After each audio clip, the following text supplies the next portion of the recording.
You're playing Dwarf Fortress. Hey guys, yeah, I'm playing Dwarf Fortress. What are you building?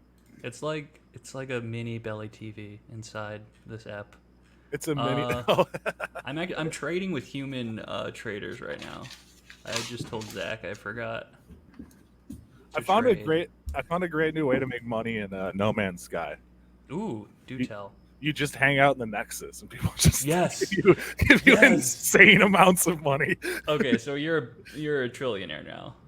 Uh, I don't think I no I haven't I have not ventured into the trillions. Okay, I've gotten like I think I've got I don't think I've gotten to the billions yet.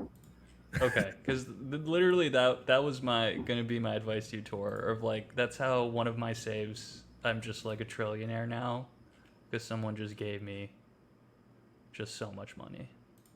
Are these like humans doing this, or Yes, humans, so other is this people just around someone the being world. generous, or? Yeah, no, there's a bunch of nice people. Like once you get to a certain level in No Man's Sky, like money is Money nothing. is meaningless. Yeah, Yeah, you scale at a level that's just like, got it. all right, I'm buying this iron and copper ladle, and That's this funny one. that it's just like for a new player, it's like basically the plot of Brewster's Millions. Like, I'm just gonna give you a huge sum of money. Well, the thing is, you can't just like go somewhere and like buy the best crap. Like Okay. you gotta like find it and stuff. Wow, did I just stop? I'm distracted. Um, I just saw that Donald Trump is on Alex Jones like Infowars broadcast, and I was like, oh man, Tonight? yeah. He was just I was just looking at it. No. You can keep Dwarf Fortress No, up, Belly. No, Zach, we're just simulating what the start of pods usually are, which is me and Tor talking about something.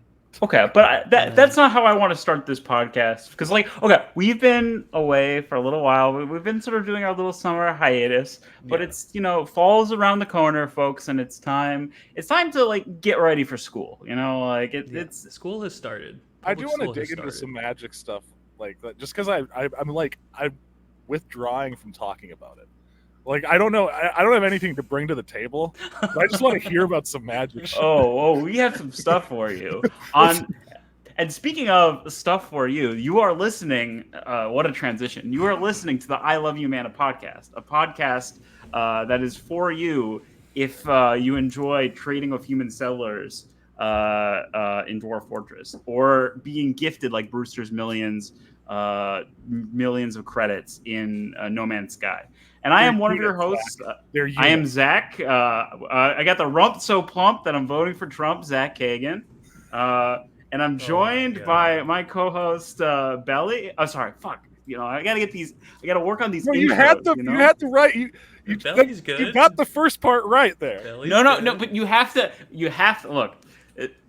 This is so simple, but it's hard. You have to end with the guy's name. So let's just start from the top. Okay.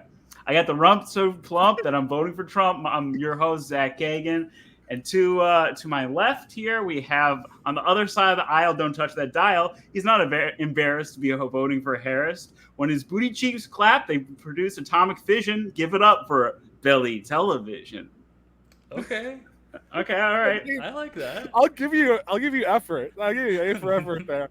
Now, he's a long way from the Bay, but he'll make your day. He's jolly big, and he just got a tramp stamp that says RFK. Give it up for, he's got 40K lore and coworker stories galore. Give it up for Tor.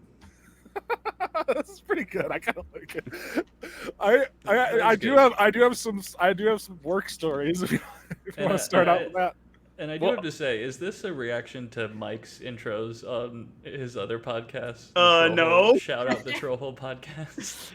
It is funny that it's taken me this long to listen to a single episode of Troll Folks, Hole. go to the Troll Hole podcast on YouTube and wherever you find podcasts to listen to Mike Lester. Do that without stumbling. Okay, but I figured we should. I like doing segments. I think doing segments up top helps structure the podcast. We did a little earlier. We did a little dry run of some segments. But I thought I would do another little dry run of What do segments you mean up top. earlier? You mean another I episode? think he I means mean another episode. I think he means the human like segment. 3 Pete. eps ago? Yeah, like 3 episodes. 2 months Human ago? segment, Pete. Pretty good episode of the program. I have no problem with segments. Why I do think we it's have to like reflexively talk about segments? Can we just do it? Just do it. Yeah, Zach, you don't gotta set it. You know, yeah, that's a very good point. Be like, hey, Tor I and got some, let's we're do in. segments. We like. I fear that our viewers, both of them, they fear change. They need to be eased into it. You just gotta go for it, Zach. You gotta swing. You gotta Before swing. we do structure, though, can we? Tor mentioned he had some work stories. Should we I do just have unstructured? one. Well, no, this could fit into it because my segment is did you have to man up on anyone this week?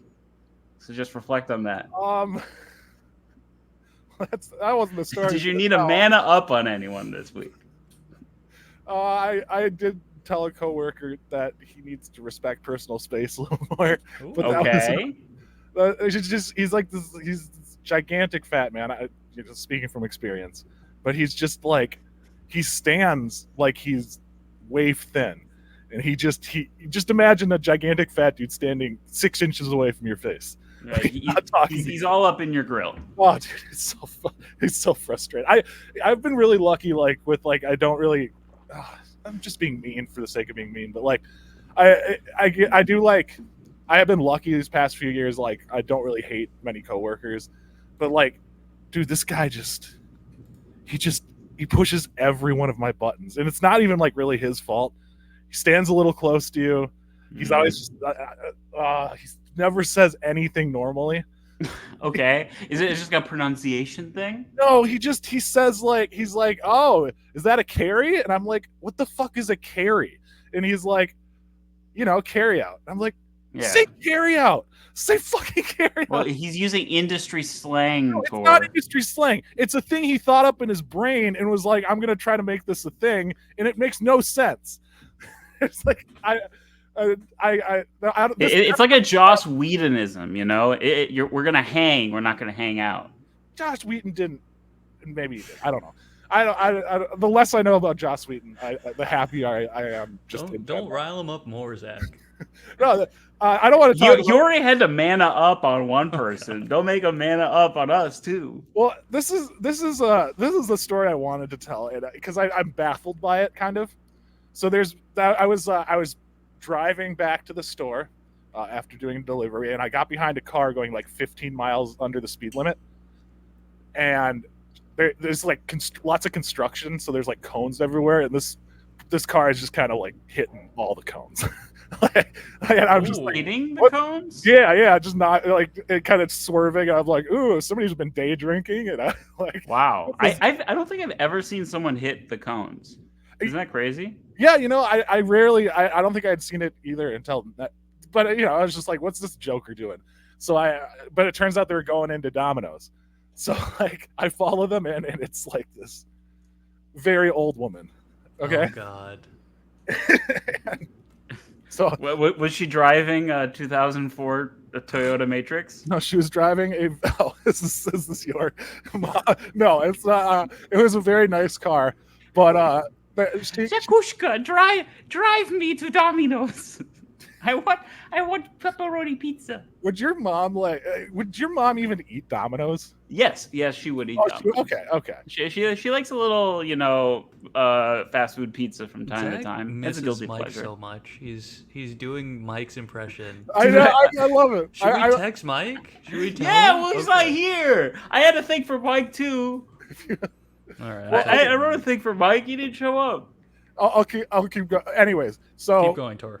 She gets in, and she's like, I check her out at the register. I'm like, here's your pizza. It's a pan pizza. And she is like, this is a large pizza. And I'm like, well, our pans only come in one size, and it's medium. And she's like, but I ordered a large pan pizza. And I was like, we don't have large pan pizzas, man. This is our only size pan pizzas.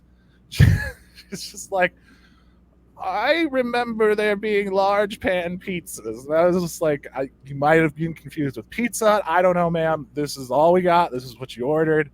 do you want it?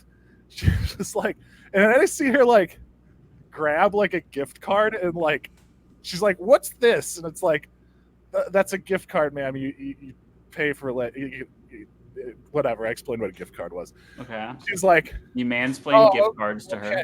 And then she just takes it and puts it in her purse. And I'm like, Hell yeah. ma'am, did you just take that gift card? And she goes, no. I was like, how old of a lady are we talking? I mean, pretty old. Like, just to the point where like, there's nothing. Here's a little tip: gift cards need to be activated upon purchase. Mm-hmm. So if you just take them, you don't get the gift card. You just wasted plastic. Yeah. So she gets it and puts it in her purse, and and I'm like, man, you can't. I saw you take a gift card, then I remembered all that, so I was like, whatever. Yeah, exactly. It doesn't even matter. And I'm like, all right, is there anything else I can help you with, ma'am? And she just goes, my husband's dying of stage 4 cancer. Okay, she's putting the squeeze on you. Well, we were done. Transaction was over. She just decided to drop that on, and I'm like, I'm very sorry to hear that, ma'am. But like, I was visibly pissed off at this point. So it really came off like, very sorry to hear that, ma'am. Like I was very condescending. And then I just walked away from her because I didn't want to fucking, I was just like, what the, I called her like a bitch under my breath. Like I was just like, not to her face. I was just like, if this happened to me, Tor, this would like mentally destroy me for like half a week. I was really impressed. I got like, I'm very sorry to hear that, ma'am. Like out before like all the like, what is this bitch? Bella, you missed the poor bitch. She stole. Yeah, Tor disrespected the family of a cancer patient. Took a gift card and put it in her purse, and like then I was like, man, did you just take a gift card and put it in your purse? She goes, no. And then like after, and I'm like, and then she goes, my husband's dying of stage 4 cancer. I was just like, very sorry to hear that, man. And I walked away. But here's the kicker. That's tough. Yeah. That was like, how do you respond? Like when you hear, if somebody just in your life, well, no, some stranger. But again, whatever. Like, here's where this is like funny. I walk out, or I come back to the store. This is a week later. I walk into the store, and there's like an old woman. It doesn't click that it's her at first. So I like hold the door open for her, and she's like, "Oh, you're just wonderful," or something like that. She's getting another pan pizza. Yeah, her other husband has cancer. Yeah, no. Well, everyone in her follicle has cancer. Yeah, grandma's getting fucking turned out. But no. So like I walk in the store, and it says, and one of my friends is like at the register, and he looks at me, and he goes, that lady just stole a gift card right in front of me. So she's just stealing gift cards that are What is she doing with? Is she giving them as gifts? No, what is she doing? Maybe, she might. But she might. But like when they're not useful. They're not. They're just plastic. That has happened to me. Like my grandma got me a gift card for gas, and like I go to use it, and they're like, yeah, this card hasn't been activated yet. I was like, wait, I don't think my grandma. Is your grandma pulling that? No, my grandma is a wonderful lady who would never do anything. So could you like pull the scam where like you take the gift card, it's not activated, you go to a different Domino's, and you're like, hey, I got this gift card. You try to buy a pizza, and they're like, well, it's not activated. Yeah, maybe she's like, just going marauding from Domino's to Domino's, pulling this act. Yeah. Well, but she's never came in and done that. Like, I don't think we can activate it then. Like, I don't think like we're able. Like, it needs to be purchased for it to be able to be used. Like, so it has to be like checked out. Like, I don't mean activate like you call and like activate like a card or something. I mean like it literally like it's a useless piece of plastic until it's charged. Yeah. You're charged $20 for it, and then that charge goes onto the card. Like, so it's just like actually, speaking of gift cards, this is just another where somebody actually fell for the gift card scam in our franchise. It like completely annihilated a store. What's the gift card scam? You get a call, and then a heavily accented gentleman goes, "This is the FBI. This is the FBI IRS. DHS, CIA, you owe us taxes, and we need you to pay them with gift cards. So I need you to. So what this person did was take all the money out of the safe, go to the nearest gas station, and buy like Amazon gift cards or whatever. What? And then give this with the company, like the store's money. Yes. This manager answered a call to the store. This 23-year-old, I checked. It wasn't just that's like a boomer scam to fall for. Yeah. This 23-year-old got a call and it was like, "This is the FBI, CIA, IRS.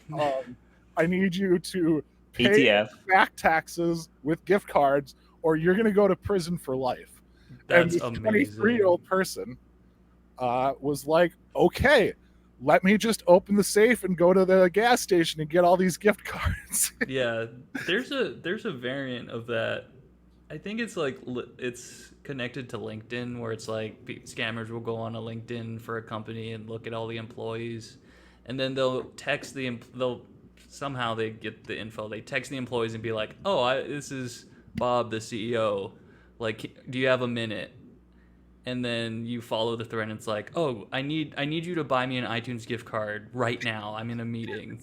As soon as that happened, as soon as that happens, you're like, they don't. The CEO of a company doesn't need a gift card. Right. The IRS does not need gift cards. That is wild, though. You have to pay taxes and I'm gift FBI / CIA. I was embellishing that part. They said they were with the IRS, but like, come on. Could you imagine even trying to pay your taxes in like Dave and Buster's points? They're not his taxes. Right. They're not his. How do you That's fucking awesome. I just walk in one day and there's like this like sign on the clock-in station that's like, "If anyone calls and asks for gift cards, do not give them gift cards," or something like that. I wasn't even asking for Domino's gift cards. Well, you can just print money. It's just insane. It's completely insane. No, you can't because of the whole activating thing. All right, I'm stupid. It destroyed our. What was the store it have? It is what's that place by Forest Lake? Alexandria. I don't. You're doxing the store. They deserve. No, they don't. That wasn't your store. I feel bad. Yeah, it was. But like, it was so weird because, like, I just the entire store just got destroyed from that. So they that was the assistant manager. So he got. I think it was I don't know if it was a guy or a girl, but I'm just gonna say he got fired. Okay, that makes sense. I don't. Yeah, look, I sympathize with the guy. I think this is the lesson you need to learn. But you just lost. Yeah, I think getting fired is kind of the price for doing that kind of stuff. I think losing the store like over $1,000. Yeah, it's a fireable offense. Look, man, I'm usually siding with the worker, but no, I think he was justifiably terminated. Yeah. You don't get, as an employer, not to say that I'm an employer because I'm not, but like you don't get a lot of easy layups, right? Where you can just like terminate an employee and everyone thinks it's justified. You don't feel bad about it. Yeah. That's tough. Yeah, but here's the thing. Then he was like dating another manager also. Oh, so you know all the gossip. This guy's really smart. This guy's really, really smart. So she quits, and then because of that, like the GM stepped down. So this store is just like without anyone. Oh, they got it. It's just like drivers and no one else. But yeah, no, that was I totally forgot about that until the gift card thing came up, and I was like, oh yeah, that happened too. But yeah, that's been Tor's work story corner.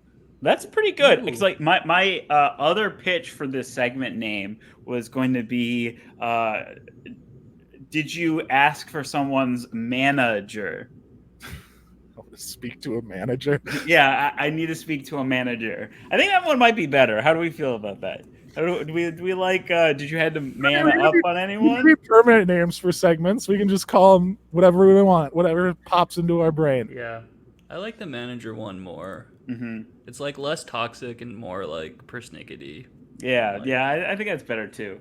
I had to ask to see someone's manager oh recently. my Actually, god, yesterday, why?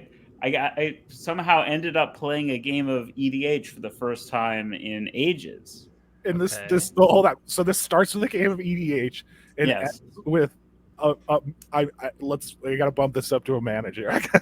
Okay. Okay. We're saying we're using this in a metaphorical sense, Okay. right? There's no actual calling for a manager, Okay, I but was just curious as to how a game of EDH could escalate. Have you into- ever talked to a manager, Zach? yeah, Have you of ever course. used that phrase like, "Can I talk to your manager"? Oh, have I actually used it like that to speak?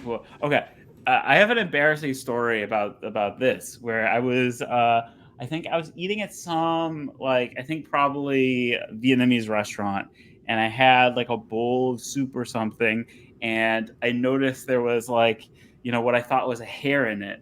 And I called over the server and I said, there's a hair in my soup. I guess I didn't speak to a manager. I spoke to the server. And they're like, oh, I'm so sorry. They took the soup back. And then they got me a new soup. And I was like, oh, okay. Thank you so much. I'm sorry to inconvenience you. And then the server was like, yeah. And just so you know, that's what lemongrass looks like. So we did get you a new bowl of soup, but that was just lemongrass. Oh god. Oh, If I see a hair in like any like thing I'm eating for, I'm just like, oh, that probably just came from my beard. So, Okay. Beard is plausible deniability. That's pretty Yeah. nice. was it like a long hair or was it like a pube hair? Because those are distinct. I think it certainly was not a pube hair. Okay. It was like a spindly, like very thin, fine hair. It was lemongrass. I was just dumb and was not in that situation before. That's And so okay, now I Zach. know when I'm It's okay. eating lemongrass based or flavored Yeah, dishes. now our listeners know. Yeah, you don't have It's to okay. be like Zachy. yeah, I've never seen what lemongrass looks like in food. Well, I mean, like it's very fibrous. It's like the fiber of the lemongrass, right? Because it's like a fibrous material. Okay, I see what it looks. Okay, Yeah, James, you want to pull that up? Yeah, pull yeah, that I'll up. show you because I can see Zach's point on this one. It looked kind of like a hair. I'm not like It does. Here, look at. I felt bad that they took back the fiber. soup. Like they wasted this fine bowl of soup. Yeah, it kind of like if like this is on the waiter. The waiter should have just it's not on the waiter. Yeah, it is. Fuck it. Okay, it was The a waiter much should have been like, thinner. that's lemongrass, sir. The waiter took it back, and then probably the chef the cook was like, tell this dumbass that it's Yeah. lemongrass. Oh, dude, that cook probably hated you, Zach. He probably actually got hair in the return soup. Yeah, I at least got some spin in it. Hawk Tua. Tua in that thing. Speaking of the new rising media. Okay, well, Zach, you were playing CDH or EDH. I wasn't playing CDH. I was just playing. I joined in on the EDH game at the brewery the other day, and I just borrowed someone's deck. And this is my first time like playing EDH in certainly like I don't know, like 6 months maybe, right? So it's been a while. It's been a while. Yeah, you got cobwebs. Yeah, I'm a creaky, but I'm not playing my deck. I'm playing. I'm borrowing decks, right? And so we have at this table, this EDH table, I am borrowing someone's Halar like kicker, matters deck, right? That's that Gruul guy who cares about whenever a spell is kicked, it does damage to things, right? And then there's a Lord Winggrace, landfall deck, and then there's a slime against humanity, like slime typal deck, and there's a like Simic value engine deck. And it's been a long time since I played EDH, and so I was just sort of like along for the ride. But it was like extremely funny, like maybe not extremely funny, but like the game played out where I played 4 mana dorks on turn 3, and then turn 4 or maybe turn 3, I passed to my opponent. play Damnation, killed my mana dorks. I had 2 cards left in hand, and then proceeded to not do much else for the rest of the game while the landfall player just made like a million guys with Zuran, Orb, and Titania and killed the table. Yeah, which Okay. the Damnation would have been nice for. Yeah, it would be pretty good. All right, when do we start throwing fists? So there's no fist flowing. There's no getting mad or flipping the table. Although I do have to say, it would have been nice if one of my opponents had spent a board wipe to stop the landfall player. This sounds like kind of just a run-of-the-mill store EDH. Yeah, this is EDH. I want fisticuffs. I'm gonna be honest, Zach.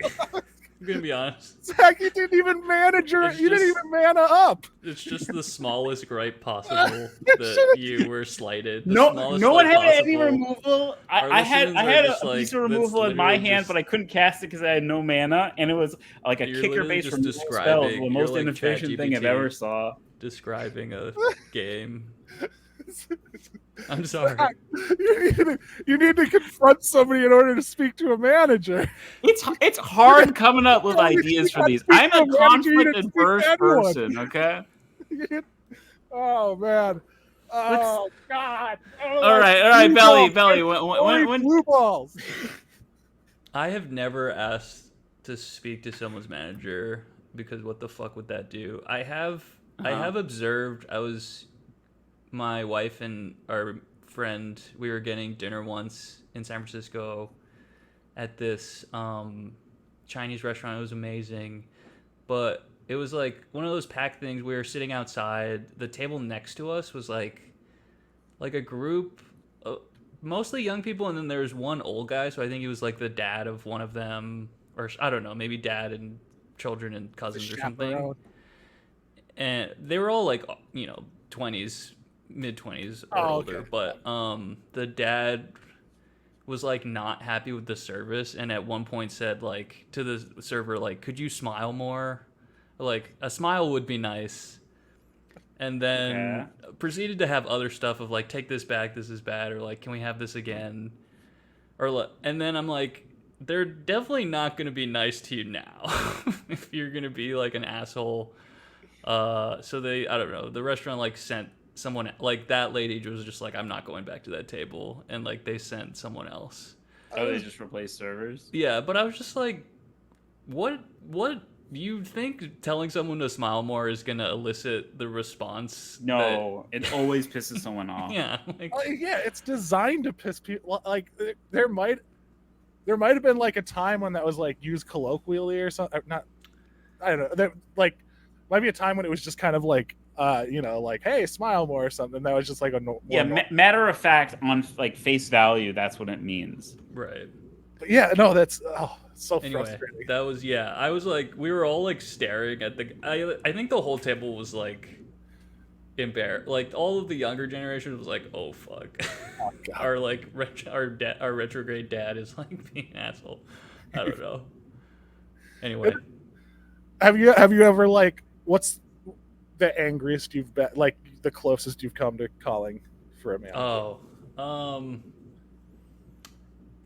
Well, if it was slightly different, like if it hadn't been all of the young people at the table, I probably would have like been more confrontational. I get really angry in lines.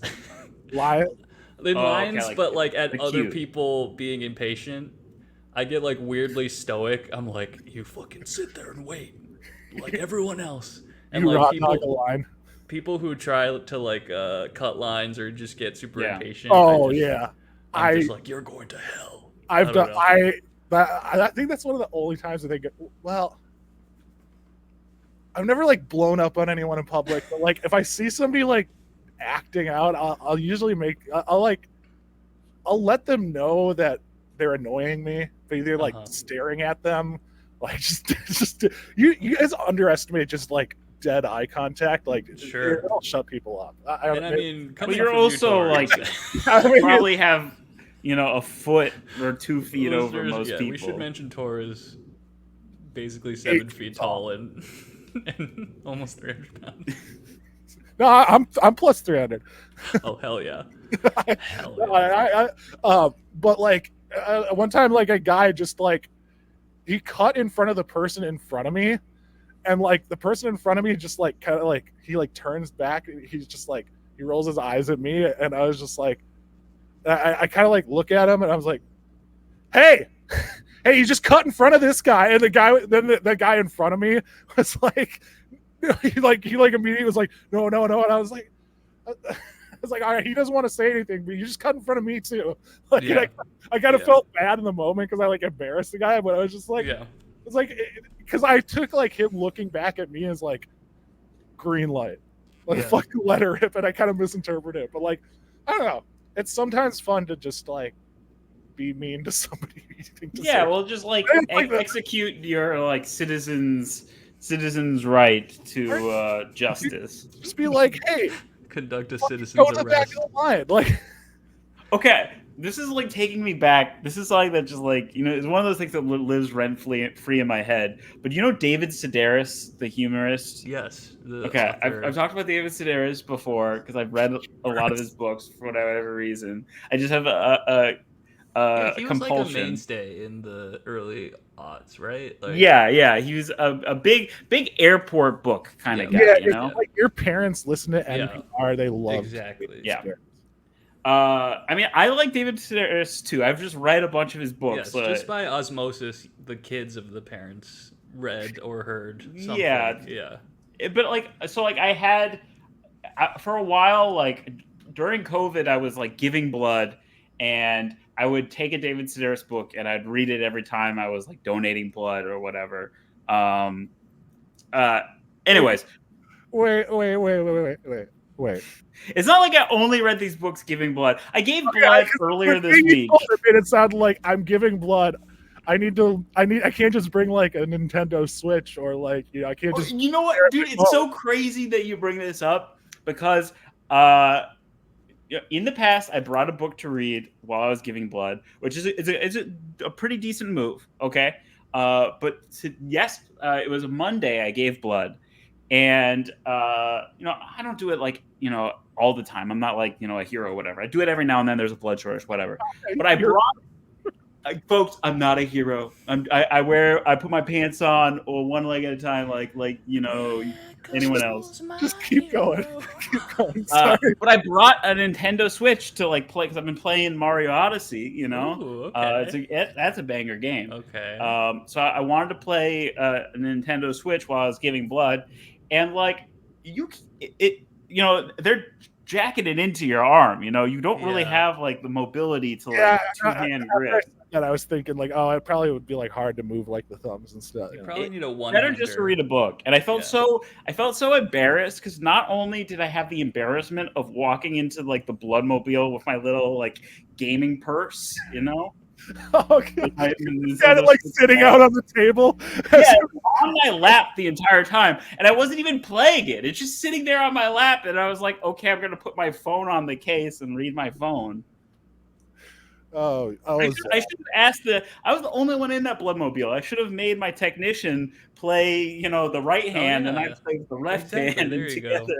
That sounds extremely ineffective. But we could have bonded in that moment. That would have been really nice. That was so that you were just hoping for a good looking lady to be impressed by your David Sedaris book. Wait, where did the David Sedaris? Did I miss? Did you? Okay, no. The reason why I brought up David Sedaris, I don't know why I brought up the blood donation thing, except that I brought David Sedaris books. Well, you wanted to let everyone know that you're not a hero, Zach. Right. But David Sedaris during COVID had this like thing. He had an NPR piece where he like said that service in America is getting worse and worse, and you should be allowed like you could do a citizen's arrest, you should do a citizen's firing of ungrateful and ineffective service workers. Yeah, I mean, I think for the most part, like op-ed writers and culture writers should be executed, just like because they're like so stupid and like truly profoundly dumb and like don't contribute anything other than just their word vomit. There is my. Oh, you cut out Tor. You cut out Tor. You cut out right at Right at the my most most critical spot. reactionary is what I cut off. No, my most reactionary take though is that there's like certain jobs. No. The deep state. There's like They don't want to hear Tor. I What What is the happening? heck, bro? I don't know. I'm not even moving my mic. Okay. But like, it's totally ruining. My most reactionary take though is that like there's certain jobs that I think should come risk of that pause that you at home. I'm like, I saw it like there are certain jobs that like I think should like ever. You're good. You're good. Keep going. Okay, No, now he's out. there are certain like jobs that I think Give me thumbs up while you can talk. Let him talk. every year annually there should be a decimation lottery where one in every 10 all the names go into a hat. They pick a tenth of whatever population is doing the jobs, and those people step forward and are subsequently beaten to death by the rest of the people in the pool. Yeah, I think fair. Congress people Ooh, definitely sure. in line for the decimation lottery. Every government official, Yeah. Yeah. Lobbyists definitely in the decimation pool. I think we should do that with judges. Like judges, you're appointed for life, but longer you stay there, got a 10% chance every year of that's and opinion columnists or journalists in general are pretty bad. But like, opinion columnists are like the worst of the worst. They're like journalists without friends and connections, which is like all a journalist is. Sources. Sports journalists are exempt. They're okay. You hear that, John Boys? You're okay. Allie Gold, you're my man. You're my Tottenham Hotspur man. Paul O'Keefe is kind of a dick, but he's cool. Who's the guy that we like, Belly? Stephen A. Smith? Yeah. The most famous. He's fun. I don't know. I think he's like not. You think he's corny? He's saying is like profound, but just he has this way of saying things. He's got Riz, dude. He's got delivery, but I don't know. Yeah, there's no substance behind it. There's no substance. His delivery got really old really fast. I followed him on Twitter for a while just because I don't even like basketball that much. But like, he's perfect for TV because you can just put him on in the back, like in a hotel room, whatever, ESPN. Just turn him on. Don't have to pay attention, but like you like the sound of his voice. Now listen to me, Terrence Howard. I know you're trying to think up a new system of numbers. Like this. He's just got that. He says it with such conviction that he can talk about it. And you're like, this guy knows what he's talking about. That's like a power, and especially something that I felt, podcasting every now and then. Just like being able to like turn on and like prattle on about whatever. It is about the most pedestrian EDH. I was trying to pick something that our listeners can relate to. That's been bothering you for a while. I can tell. That's been sticking with you. No, that happened literally yesterday. It's still leached onto you. Your feelings.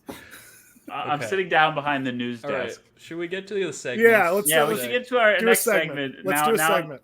Now that we're behind the news desk, I can read the monologue. Ooh, my monologue card. He's got a card. No, I don't. I wish I had a monologue. That would be good. But I do have a little bit of a half-written cold open for the segment today. Wait, Belly, can we get the full screen again? That's very good staging.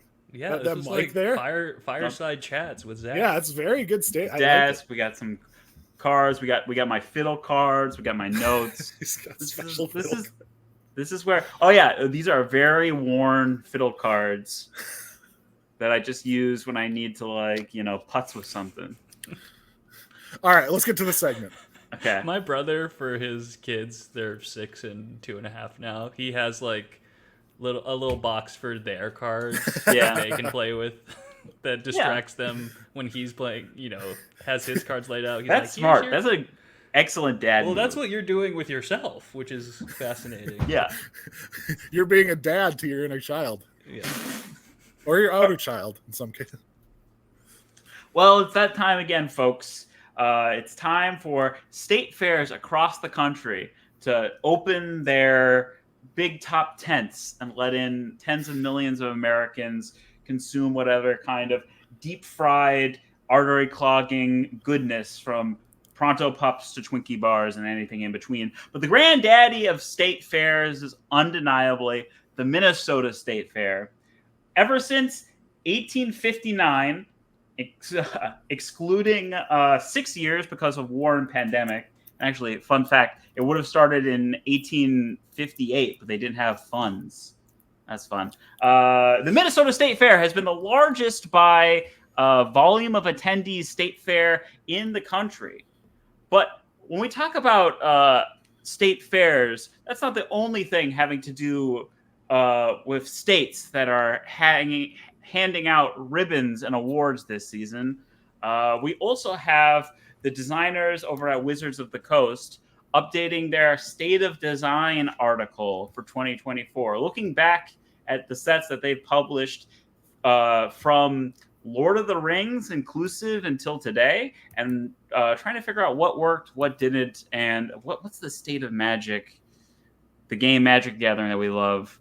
Where is it at now? Well, today we're going to talk about it. This is I Love You Mana, and that was very clearly half-written. But Belly, folks, can you pull up what I shared? Very clearly. First paragraph of the Wikipedia. Yes, okay, you caught my sources. I had a feeling. I had a feeling. I'm not complaining because the cold open is our most storied segment, and I'm happy beautiful. it's back in any form. Look, it's going to come back as our momentum grows, as the school year goes on, as our reading comprehension and college writing class continues. The quality of the cold open can only get better. I'm thinking about just taking some random class to college because I'm getting so fucking dumb. I can't even have like complex thoughts anymore. Dude, I do feel that sometimes. Yeah. I used to like be creative and have like imagination. Yeah. And now it's just I don't know. Just pod more, I think. Despair. I think you need to riff it up. It's weird. I start all these with your boys. Yeah. I start all these projects for the pod, and then I'm like, I just get like. Dude, get like so halfway good. done with them. Yeah, I got this really good PowerPoint I want to do, and I'm just stuck.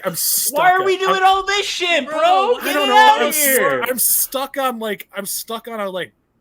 I want to see these PowerPoints. Why don't you How tell us how about are you George R.R. Martin of segments for this podcast? I don't know. You've been working on this PowerPoint for the last 2 years. It got like circumvent. I stopped working on it to start working on a Nixon one. Yeah, And okay. then So the Nixon one, okay. And then We should have like a history, like we should become a history podcast for a month. I think that would be really fun. We just don't talk about Magic at all. We talk about the Vietnam War or whatever. it's just Ken Burns Civil War shit. Yeah, that would be great.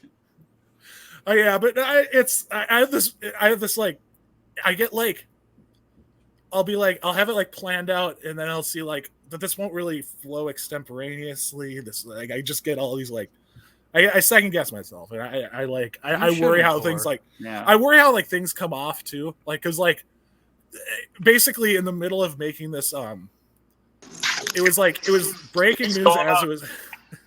How's it going? What's up, man? What's up? It's good to see you, buddy. Hey, buddy. Where are you at? Hey, did we start the podcast yet? No, we're just about to start. We're throwing Just everything started. before this out. Great timing. Where are you? Tor was just telling us that he has several unfinished I have two that backyard. Oh, he's beautiful. gonna be Oh, are you gonna tee off? He's gonna tee off. Okay, what? You want to see me hit some dingers or what? Now watch this drive. Sure. Here, let me go grab a club. Okay. All right, buddy. You got a nice shot of Leo for those of you at home. Yeah, Leo and check Fran. out I us. love Check us out that. on YouTube. God, he's such a handsome dog. So He's handsome. so regal. That is a kingly dog. Look at this King view Leo. of the Yeah, of of the backyard. setup, yeah, and the setting sun in beautiful Idyllic, Minneapolis, beautiful Minnesota, Minneapolis. No, but or basically wherever Mike could be. regarding what I was like, I was working on the PowerPoint as like news was like breaking and more of the story came out, and then the story kind of ends on like I don't know, a note that is less funny and more sad. It's but like I still got to tell it. It's just Yeah. I mean, like not all stories, even very funny stories, often can end on a very sad note. You know? yeah, because it's such a fucking rise and fall. It's meteoric. It basically, I don't want to hype this up anymore because I don't know when. Can you give us a teaser of what the topic Yeah. is, or no? Yeah, what our appetites a little bit. Okay, so there's this guy, Okay. and he did some voiceover work. He's a voice actor, right? Okay. You've probably heard of him. Okay. His Mel name Blanc. his name is Vic Mignogna, and he is a beautiful dinger. He is a very famous anime voice actor, so he has a lot of devoted fans, and he's also. You guys seeing these dingers? Yeah, I saw you we're hit the seeing target. Dingers, Mike. Yeah, this is great, Mike. Yeah. How far away do we think that target is? It's super close because I think he has to catch it. And basically, what happened was he got Me Too'd for being kind of a pervert. Okay. And that's not who this story is about. This story is about a person who saw that, and through just Machiavellian scheming, came up with a way to catapult his career into. I've probably given too much away. The understudy, like replace all of the. No, okay. All right, this is enough. He's a this is a good teaser. It involves a guy from Minnesota. That's what it's about, Okay. and I think people will probably be able to work it out. You guys see that last one? Yeah, I actually missed that one. I'm sorry. Can you do Mike, another Mike, one? Can you do it over again? Listener, check us out on YouTube. You can say Check Mike hit out, some dingers. Mike's amazing stroke. Okay. Well, that is exciting. Tease for the Tor Uggen deep dive series, And he has an insane downfall as well. Is what we love a rise and fall, right? Yeah. Wow. Yeah, we do. We really do. Rise and fall of Midwest Princess. I mean, guys, I'm hitting the shit out of these balls. Right Yeah, now. you hit the What are you the using? bullseye. Huh? You hit the what bullseye. club are you using? What club are you? This is just a stock 7 right now. Stock 7. So this is just like a chip shot, basically.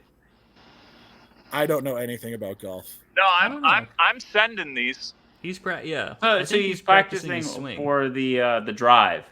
I'm sending these. I can't hit driver in my backyard anymore. Ah.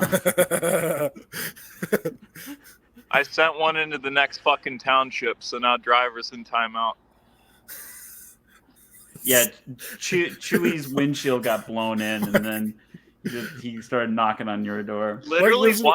Literally, what happened was, so one day I hit a hybrid, and it went over the net. Oh God. And it went over the power lines, and I never heard it make a noise again. So I literally just broke down everything and went into my house. You just hit everything. That is the perfect idea. That is what I would have done. That's what I would have done. Soft, fleshy thing that didn't make any sound. I literally just took everything down and went into my house. When I was a kid, we were playing backyard baseball, and I connected just with the fattest meatball. And I just hit it so perfectly. And I saw it went into trees and disappeared. And then a second later, just the loudest bang I'd ever heard. So we all run down. We run down the hill through the trees, and it's somebody's backyard. And there's a dad that's just like, "What the hell are you kids?" Apparently, it had hit the grill that was right in front of their sliding glass door. So I got so lucky. I hit the grill. one of my core memories with like hitting golf balls is like my dad took me to this field one time and literally just started launching golf balls at this random school. Yeah, I was gonna say it was a school, right? Yeah. He was just fucking tattooing these balls like 200 yards at a school. How close to the school During was he? recess. Dude, he was 250. He was fucking peering. These are like thrift store clubs too. He was just peering shots at this school, and he's like, "We'll leave once we hit something important." I was like, "What the fuck are you talking You about?" want to know something insane, Mike? One of my coworkers is now obsessed with your dad. Yeah. I showed him the Butterburger. Like I showed him your Butterburger thing. And he was just like, I want more stories about this guy. I was like, well, he shoved one of my friends down when my friend interrupted him. Like, he admitted to crimes on our podcast. Yeah. And then like war and I don't know. I forgot exactly what happened in Czechoslovakia. All right, so should we do next, one Zach? segment? Yeah. Let's Okay, do so one segment. Micah, do you want to pull up this article? This is some good stuff. Sure. I'm literally just smacking the shit out of these in slippers right now. That shirt is really cool, Mike. Thank you. It's a sun shirt. It's a sun shirt. It's I like it. I've gotten really into sun shirts now. I don't even know what a sun shirt is. It's basically got like built-in SPF. It's like, but it's called like UPF. Oh, so it's super like breathable fabric, but it protects from the sun. Dude, it is. It's moisture wicking. I'm going to Texas tomorrow. I'm going to Texas tomorrow. I packed like 7 of them. Dude, I need to get on these sun shirts. But they're long sleeve, right? Yeah. Yeah, a long sleeve shirt that's breathable. This that one sounds right up my alley. This one has swordfish and lures on it. Yeah, I was gonna say it kind of looks like I don't know. It looks like you're like in a tropical. Yeah, I that's pretty. thought you were like a Florida or something. You know, it's very beautiful though. Okay, Tor, right. we have a reading series for you from your favorite author. Mark, hold on. What does Mark sound like again? He's like, I'm pulling out of my driveway. It's time for my Drive to Work podcast. I became head designer in 2003 and decided to write a yearly column about how I felt the design of the previous magic year had gone.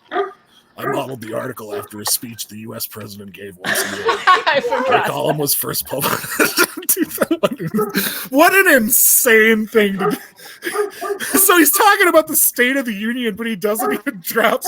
He just said I was inspired by the State of the Union. Never mind. Okay.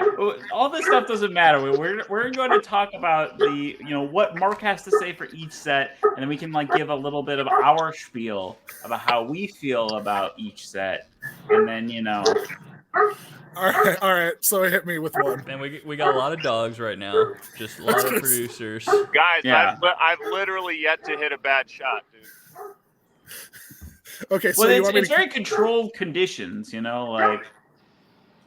So do you want me to read like under overall magic design? Yeah, I don't know, Belly. There's some highlights that you were looking at. Oh, okay. So I'm 30 years in, Just dive in. Okay, yeah, I'll stop. Okay. Yeah, let's start with the in. highlights and then lessons. 30 years in, I'm proud to say we are playing it safe.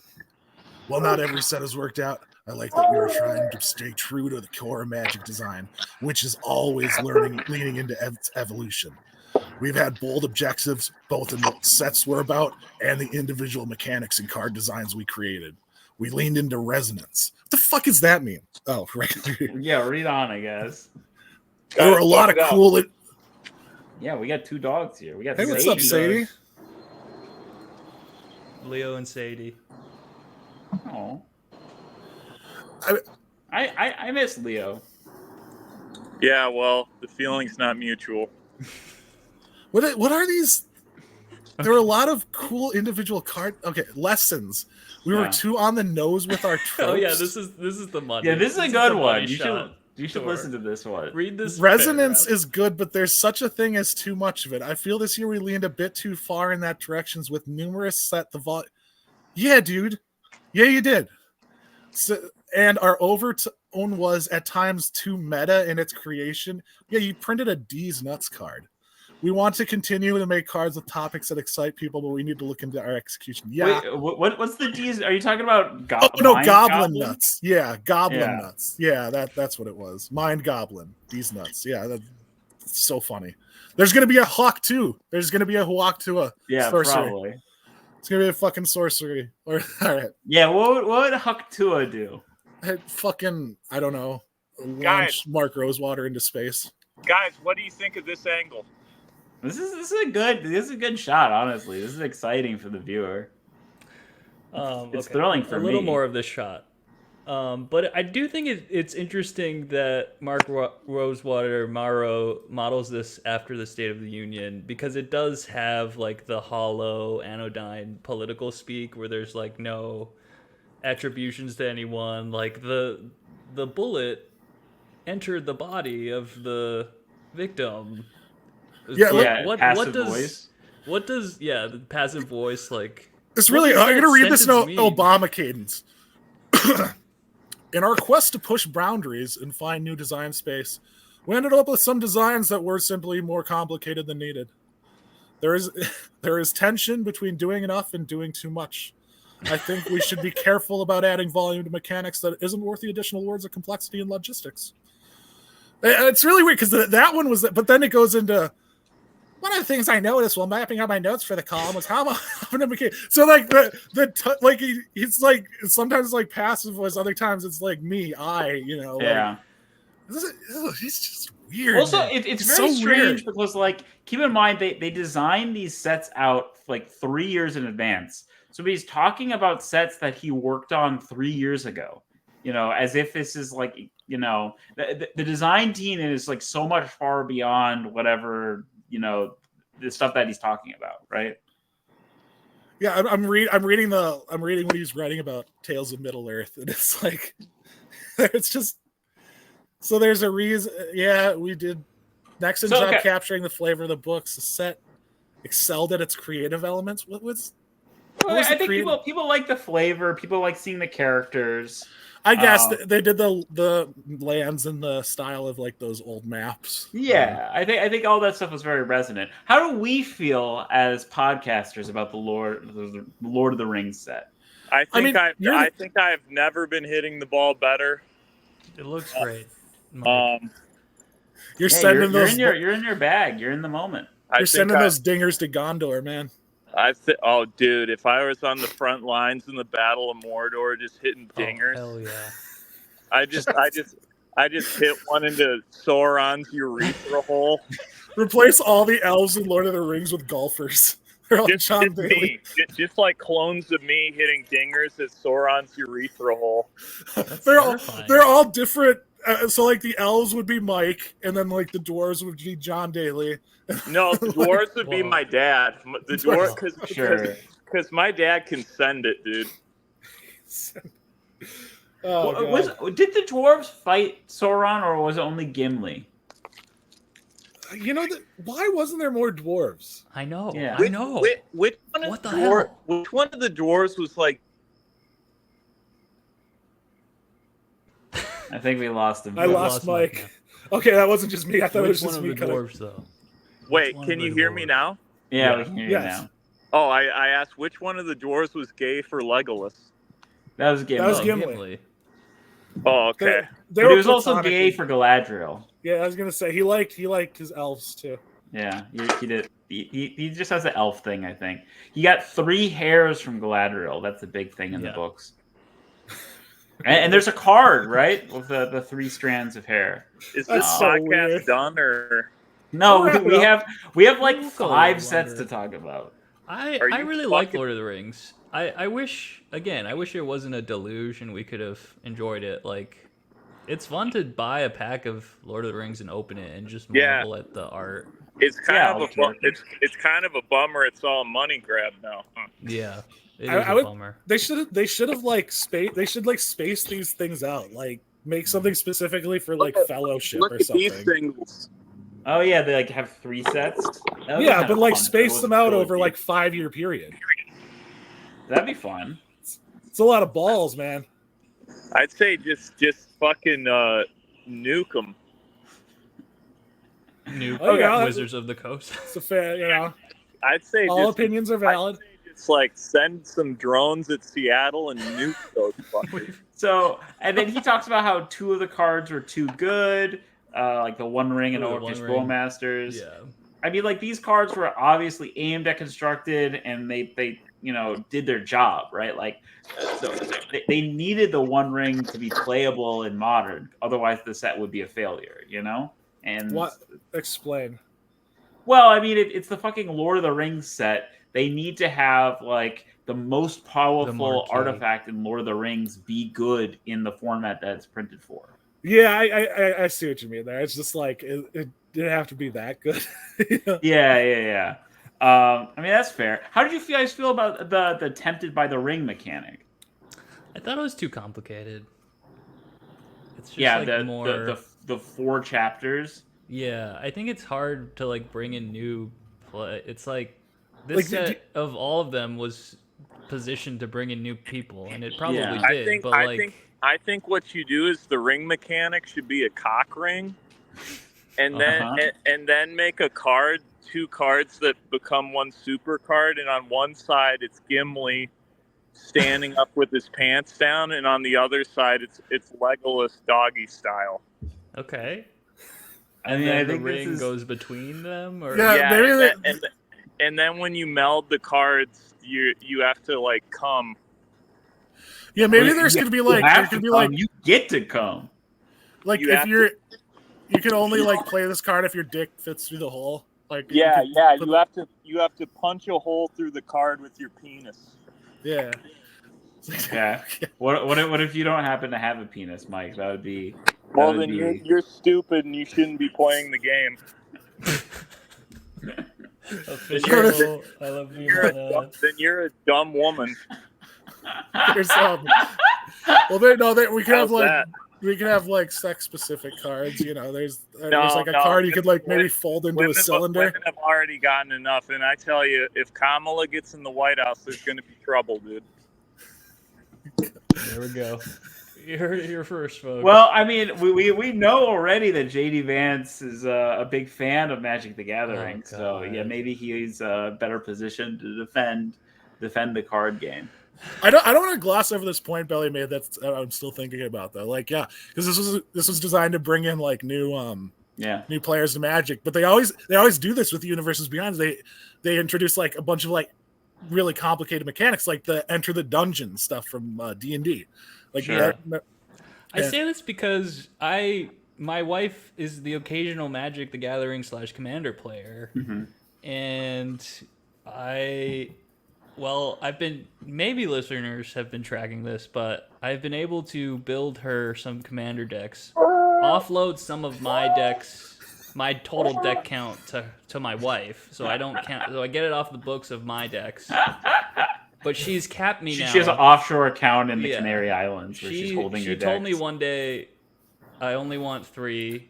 She was like, "That's it, right? I don't need." I was like, "What?" You found a loophole, and she closed it on you. Yeah, she closed the loophole. But that's a tangent. I got her the Lord of the Rings, Frodo, the Hobbit one, Commander deck, and that has that mechanic in it. And just like trying to explain, like she can play. It takes her a little bit to like wrap her head around some stuff or remember. But like that was just a whole other level where I'm like, oh no, it's this thing we track, and it's this counter thing, and then it's permanent even though you go through it. I don't know. It was just like so much. Or even just like the Commander decks, they have like all sorts of different mechanics in the deck. Like there's Devour in that deck. Exactly. Well, but those are pretty simple mechanics. I just think that it's smarter. Like if like what Belly said, it's designed to bring in new players, it should be like a more accessible. It should be at least simple. It's really tough to like strike that balance, right? It's because they need because then it won't be as powerful and it won't sell. Yeah, they needed the sickos to want to buy it too. So I think that they tried to hit that balance, and I think definitely the ring mechanic it is a little bit wonky. Like once you start playing with it, it becomes pretty clear. But it definitely like off the bat is not super intuitive. Yeah, but these universes beyond set. I thought of another idea for the ring mechanic, but you need like you would need to be like playing in a bathroom stall. Okay. I think I know where this is Not going. out of the realm of possibility. Okay, so say like you have your two play mats on each side of the stall, and then in order to use the ring mechanic, you got to cut a hole in the stall wall. Gotcha. Okay. Gotcha. Because the ring token is perforated, so you are supposed to like. Yeah, you can cut it to rip like it. show You can who's cut the it. ring So bearer. this is actually. And then Making and sense. then if your buddy wants to put his unit through the hole, you can place cum counters on his creatures. Mm-hmm. Okay, so I missed Wilds that part of Eldraine. Lord of the Rings. Wilds of Eldraine. Do you want to read some of this, Tor? Or do we Yeah, even- sure. Highlights: Enchanting Tales. The enchantment bonus sheet was a huge hit. Players in general enjoy bonus. What is the bonus sheet? What is that? Yeah, for Wilds of Eldraine, every pack had a card from this bonus sheet, which was a Oh, it's just art. enchantment reprint. Oh yeah, that they were doing. Those are so like. I don't like these because they just like they dilute like. What am I hearing? Oh, they just like dilute the. They dilute like the value of like of these reprints. Like every time they're. Yeah, we're just reprinting more cards, and Yeah. you don't like Magic cards being affordable for the masses. No, I think that if people want to like spend the money on their, if they want to resell it, they should be able to get like a return on the. I don't know. Obviously, Magic cards aren't like an investment, but like, you have a card that it's like, oh, this is worth like $20. This is awesome, and then it gets reprinted in a set. And it goes down to like $2. You're like, oh, It's very man. funny. Also, It just this set- cheapens it. Like, Yeah. obviously, I'm not going to spend the time to like resell Magic cards, but like, it's cool to be like, yeah, I have like a $50 card, and then it gets reprinted 1,000 times, and now it's just a $2 card because everyone has it. And it's like, yeah. Oh. Well, this is okay. Like doubling season, I think is still like probably a $30 card. I think like it's been reprinted a bunch of times, right? Yeah, some of the bangers are undeniable. Yeah, You know, exactly. What it actually means is that there are some players that are not going to buy the card when it's $50, and when you make it a $30 card, like you just like a lot more people can have this card, and it's still pretty valuable. But like, yeah, this is a whole other. Yeah, but thing. if everyone has it, then it's not special. It's not special. Sure. Okay. I want my cards to be special. All right, let's go to the lessons here. I have some bones to pick with Wilds of Eldraine. All right, lessons. Rolls were fiddly. Are they reprinting doubling season? They reprinted it, I think, twice last year, Mike. Oh, that's awesome, dude. That's great. Yeah. Let's That's fucking awesome. liquefy this market. That's awesome, dude. Oh, so what's the plan? Like none of the cards are worth anything? I mean, I think eventually. it's like Yeah. the death of the That's universe. God, that's cool, dude. Actually, there's been a lot of spiking cards with Bloomborough. I think Magic is doing pretty well. Oh, sure it is. Sure it is. It sounds like a lot of fun. Yeah, I'm having fun. So what was the bone you Oh, had I to pick bet with? you are, Zach. All right, so I didn't like the roll. I think the rolls, like rolls, were certainly too fiddly. There were 6 rolls. I doubt anyone here other than me can name. I have 2 no of them. idea what rolls are. Exactly. Right. Yeah. I know that they're no, delicious no, bread. Zach, we all have lives. Of course we can't fucking name this shit, dude. Okay. I well, like the Hawaiian listener, sweet rolls. the Yeah. rolls, I like the idea of enchantment aura tokens, but they were too similar to each other. I think they could have simpled it down. Like there were 6, there should have been 4 maximum. Like whatever. Yeah. Okay. And Next one. let's move on. What is? What is that? He's like Where are honking you? the horn of his car. Oh. Oh, he's in the What? garage. I was Oh, yeah, locking up. All right, Lost Caverns of Ixalan. This was the dinosaur underground plane. Yeah, so what's the point here? We're taking a trip down memory lane and reading Mark Rosewater's article where he reviews the last year of sets. Okay, so we're reading. Okay, so what's the segment? So we're looking at what Mark Rosewater had to say about the last. And he's gone. Blessed by Mike. Okay, This on Ixalan. paper is a Tor reading series, but Yeah, I knew that I wasn't gonna be able to get through sentences. But so the I figured the opportunity here is for all of us, the three of us, to share some of our thoughts about these sets as products and what we liked and what we didn't like. Well, okay, so highlight number 1, they love the world building and flavor. The world was already built. This is You true. built, But they they built added... it a bunch of years ago. They added the Underdark to it. Is that what they did? Yeah, basically. Fucking genius.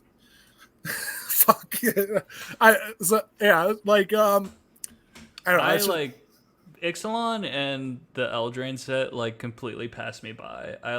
Was just Yeah, it sucks because those are the ones that I was actually really interested. I would be excited I about love the world. Like they said, I do love the world building and flavor of Ixalan.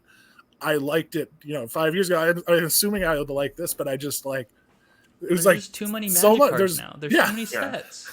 I was already figuring out fucking Lord of the Rings still. But did I say this? I just want to say for their universe. Oh no, I did. They need to focus on smaller. You can't just make one set of an entire IAP because it's just there's too much usually. Well, yeah. Well, they're gonna keep doing that though. The thing. No, but they can still do that. Just Tor, 2025 is gonna have Marvel and it's gonna have Final Fantasy. Just do an X-Men set or something. Start with X-Men. Oh, that's a good point. Yeah. Then do a Spider-Man set. There's 100 fucking characters. Slow roll it. Yes. Yeah.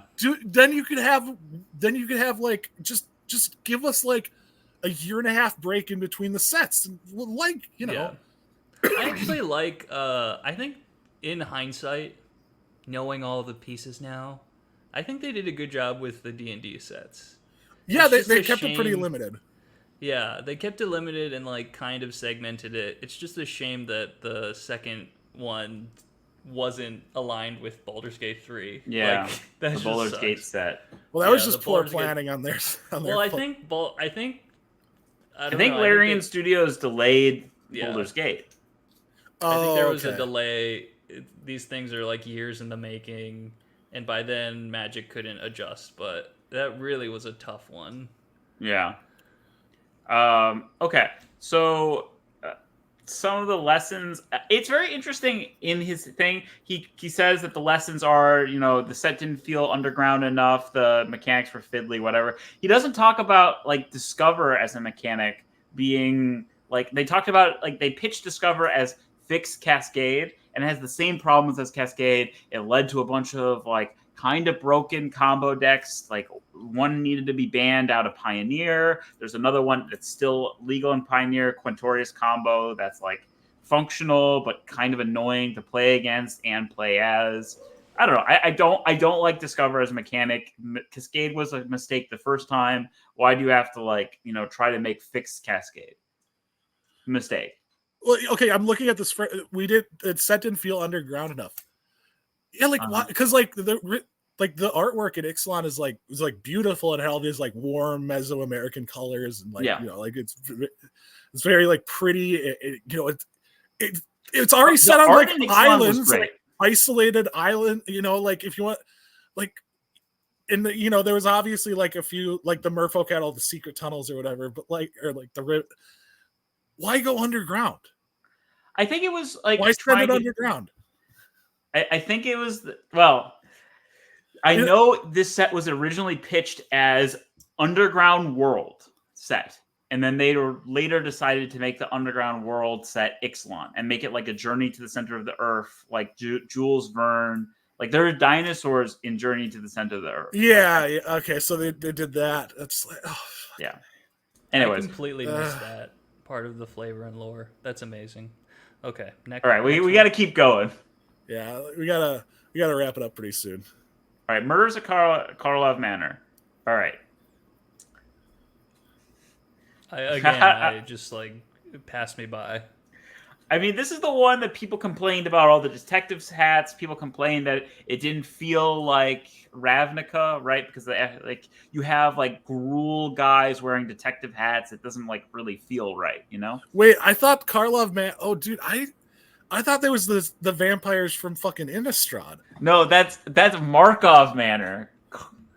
Karlov So it's Manor Orzhov. Yeah, it's is Orzhov. Teysa Karlov. Yeah. No, like I said, it's just whatever. So it seems like they have these like ideas for sets, but they're doing the same. They're doing well. It's previous IP sells, so they're Yeah, you know what? He even writes in this thing here, like he talks about Ixalan or whatever, where he said, he says, okay, the set was a bad execution of a backdrop set. While players generally enjoyed Ixalan bringing in new themes, that positively was mostly missing from Murders at Karlov Manor. Some felt that it wasn't Ravnica enough in the set. Others felt the murder mystery theme should have been on a different plane, with New Capenna being one of the most common callouts. On top of that, the set spent way too much of its real estate on the murder mystery theme. Many felt that it cheapened Ravnica by adding the detectives tropes. Wait, and what was the there's like the new plane that's just like a house? Yes, that's coming out in like September. Here's where you put that. That's where you set your murder mysteries thing.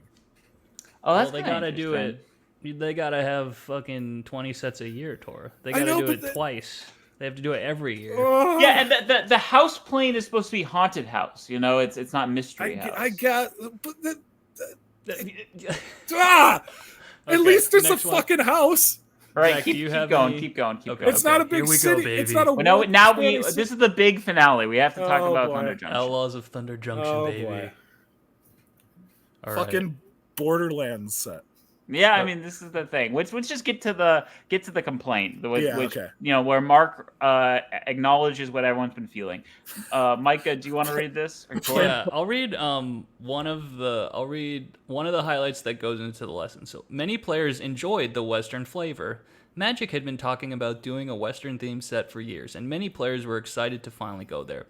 More so than any other recent pre-release, players dressed up for the event, both at pre-releases and in online content. That is so crazy. That's such a like anecdotal thing of like, I saw a lot of cosplayers. People were excited for the Yeehaw stuff. Cool, I think it's pretty easy to cosplay as a cowboy as opposed to everyone just has like a Jace, or whatever. you know. Everyone's got a cowboy hat. Lessons. The plane felt paper thin. If the mechanics were the biggest compliment, the world building was the biggest complaint. Players had been so eager to see Magic's take on the Western genre, and most thought the set didn't really deliver on it. It felt very surface level and not a unique take on the genre. This was exacerbated by a lack of a Planeswalker's guide.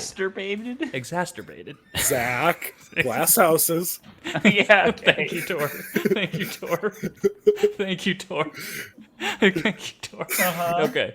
Though the world building team did put a lot of work on aspects of the set that players didn't get to learn about. Sorry, wait. What? This was exacerbated by the lack of a Planeswalker's guide.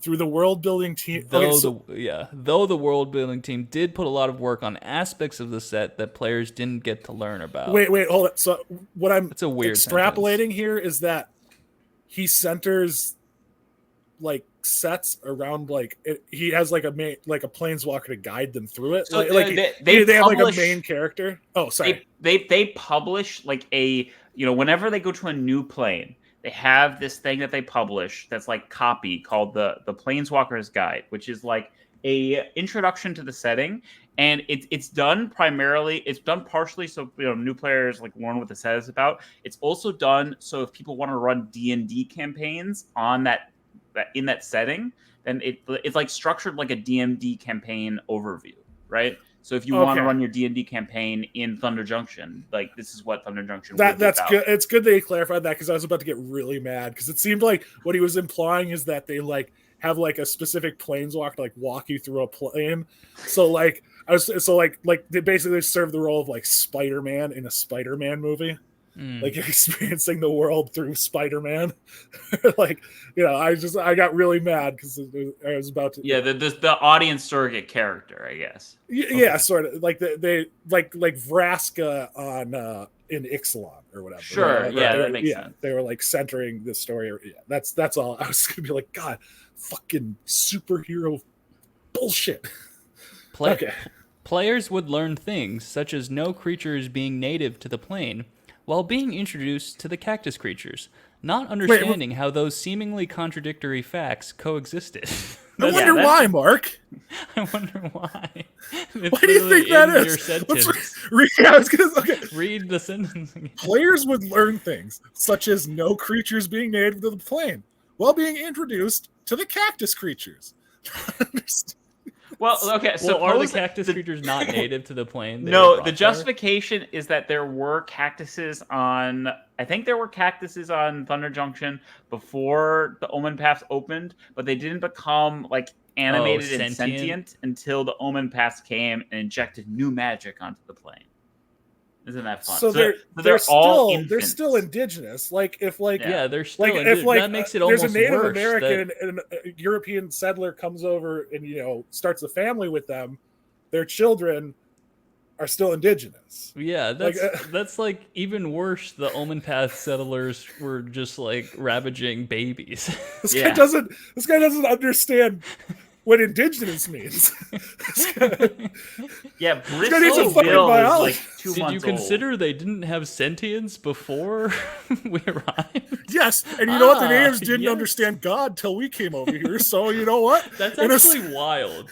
That's actually wild. Yeah.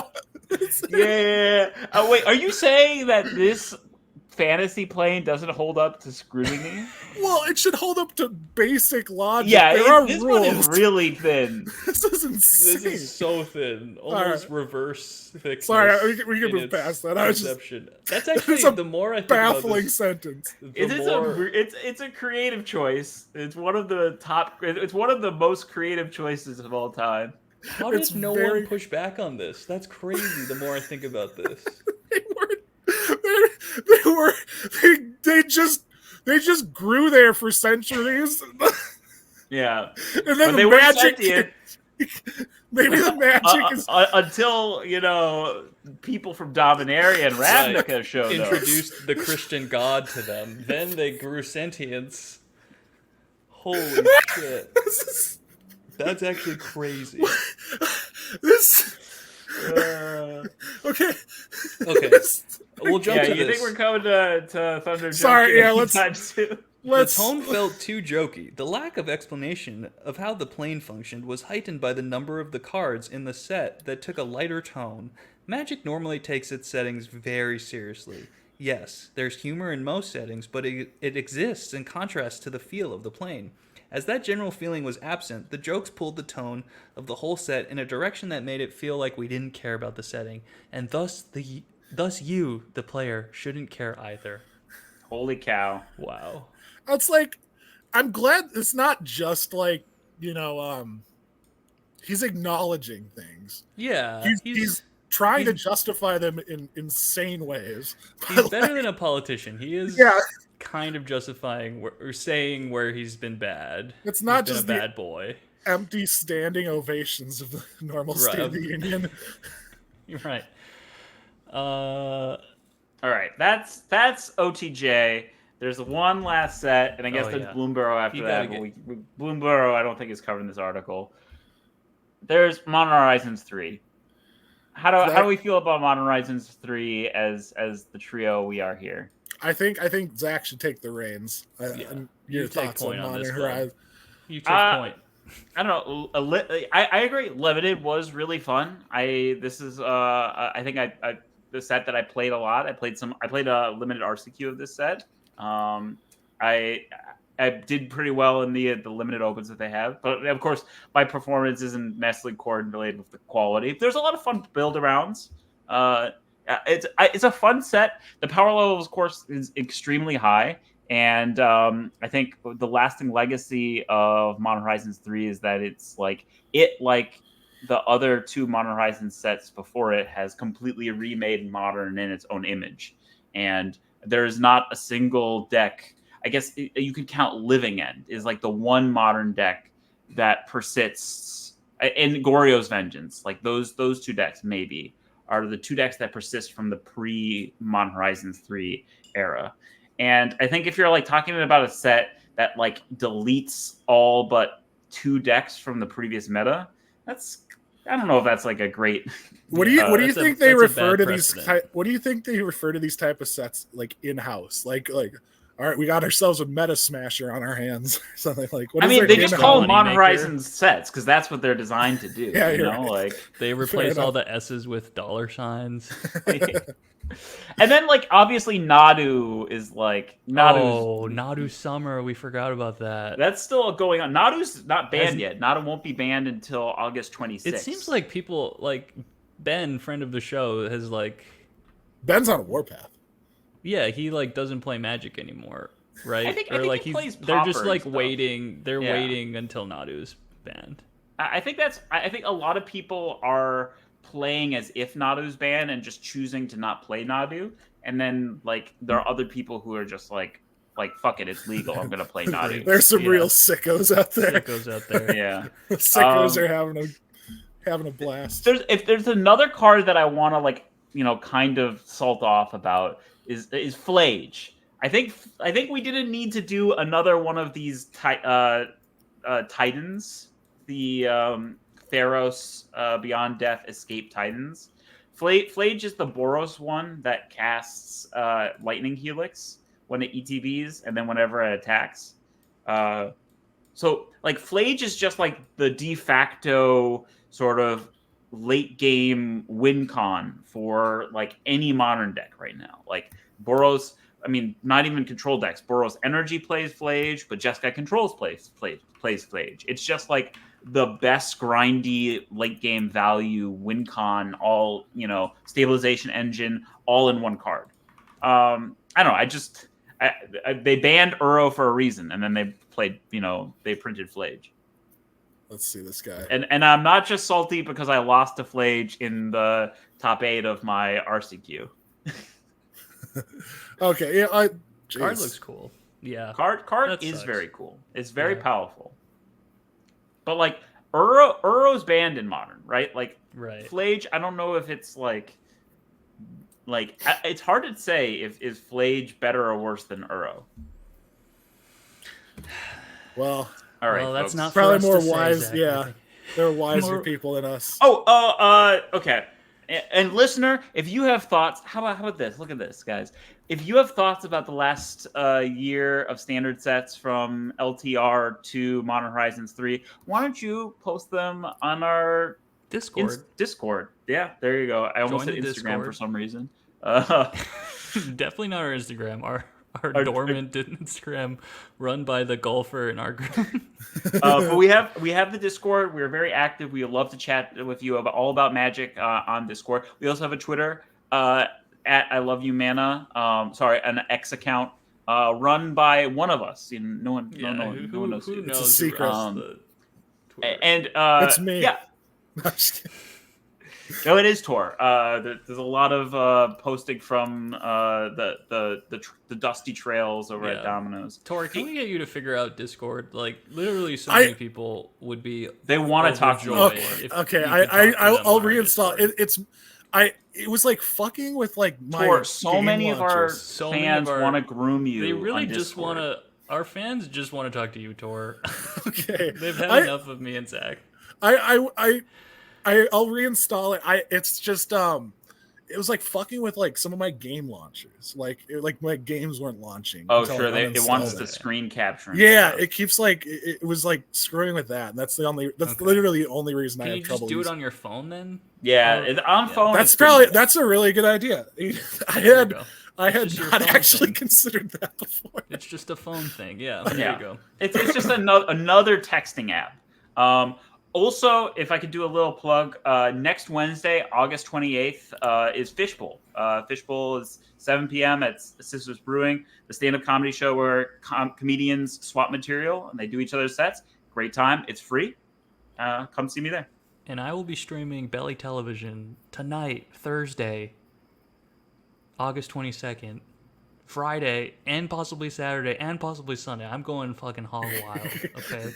So find me at twitch.tv/bellytelevision. So your entire weekend is planned out, folks. You're going to be watching Belly Television. Yes. You're going to be We're hanging out with Belly all weekend. Then you're going to get some rest on Monday and Tuesday. So Yeah, you can have yeah. your night out on Wednesday at Sisyphus Brewing in gorgeous Minneapolis, Minnesota. There you go. All right, lads. That was fun I love talking you, about lads. Magic, though. I enjoyed See it you as later. well. I love you. Bye. I love you, Mana.